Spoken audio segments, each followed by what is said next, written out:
Ever felt like you spent hours on a game only to be utterly disappointed by the ambiguous ending? Well, if this is you, leave me a wee comment below and tell me which video game endings left you fuming. And remember to smash that subscribe button for more geeky content.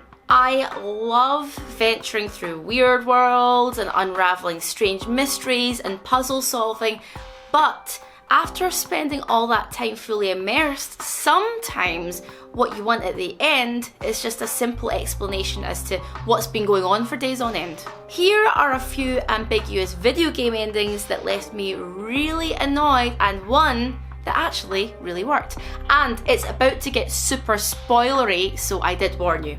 Let's go.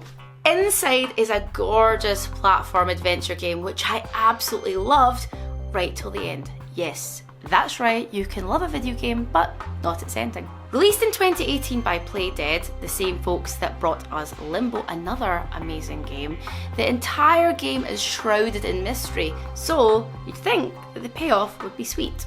You play a boy trying to evade masked guards at the beginning of the game, and as you traverse through this strange little world, you end up reaching a facility where there are these other kids who are under the control of these mind control devices. It seems that there are these various experiments going on throughout the game, and you eventually reach an amorphous blob called the Huddle.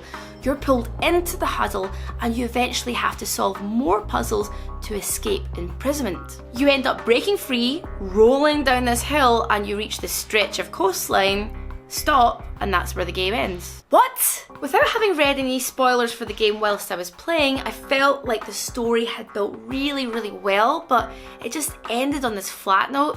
Now, I don't need things spelled out for me, but I felt like the gameplay and the ending just didn't match. I get that the Huddle may have been controlling the boy, or the boy may have been gaining skills and intelligence to eventually get to the Huddle to break it free, but still, to do all of that work, to build all of that story, to just roll down a hill onto a stretch of coastline.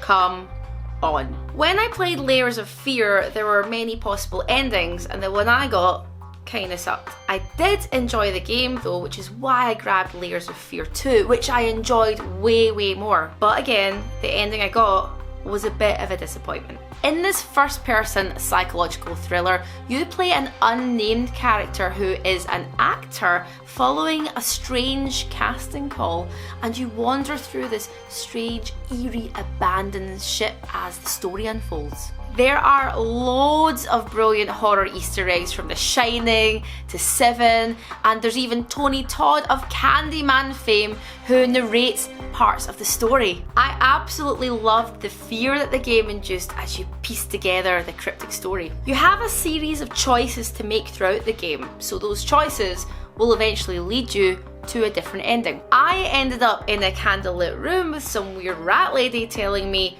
"You are not ready because you have not earned it." Earned what? Who are you?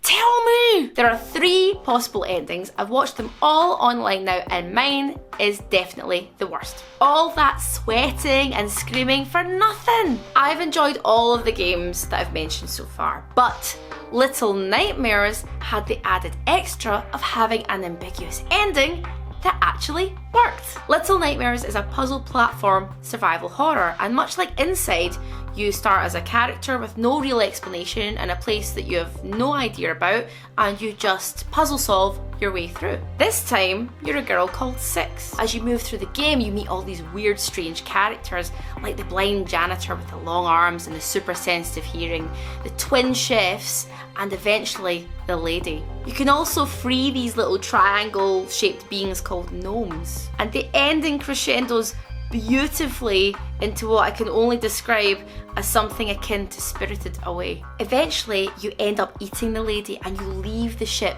with her powers. You don't get much more of an explanation as to who the gnomes are, what the ship actually is, what your role is in all this, but it doesn't matter in this case. It's a beautifully crafted game with an ambiguous ending that leaves you wanting more.